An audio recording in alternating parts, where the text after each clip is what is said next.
السلام علیکم ناظرین، امید کرتے ہیں کہ آپ سب لوگ خیریت سے ہوں گے۔ جیسا کہ ہم جانتے ہیں کہ ماہ رمضان المبارک کی آمد عنقریب ہمارے بیچ ہونے والی ہے، اور اسی ماہ رمضان المبارک کے روزے مسلمانوں پر فرض کیے گئے۔ روزہ اسلام کا تیسرا اہم رکن ہے جو مسلمانوں کو مجاہدہ اور ریاضت کی بھٹی سے گزار کر انہیں پرہیزگار بنائے جانے کی طرف ایک اہم قدم ہے۔ امت محمد صلی اللہ تعالیٰ علیہ وسلم پر 15 شعبان المعظم 2 ہجری کو روزے فرض کیے گئے، اور رب کائنات نے حکم فرمایا تم میں سے جو اس مہینے کو پائے اس میں روزے رکھے۔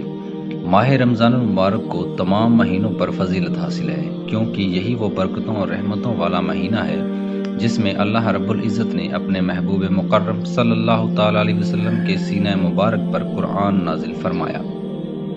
ماہ رمضان کی آمد کے ساتھ ہی رحمتوں اور برکت الہیہ کا نزول ہوتا ہے، اور انسان کے دل میں اس مہینے کا احترام پیدا ہو جاتا ہے، جس کی بنا پر قلب انسانی دنیاوی افعال سے دستبردار ہوتے ہوئے عبادت کی طرف راغب ہو جاتے ہیں۔ اس ماہ مبارک میں برائی کے دروازے بند کر دیے جاتے ہیں اور شیاطین کو زنجیروں میں جکڑ دیا جاتا ہے، دوزخ کے دروازے بند کر دیے جاتے ہیں اور جنت کے دروازے کھول دیے جاتے ہیں، اور قبروں سے عذاب کو موقوف کر دیا جاتا ہے۔ قرآن مجید میں اللہ رب العزت نے ارشاد فرمایا ہے، اے ایمان والو، تم پر روزے فرض کیے گئے جس طرح کہ تم سے پہلی امتوں پر فرض کیے گئے، تاکہ تم متقی اور پرہیزگار ہو۔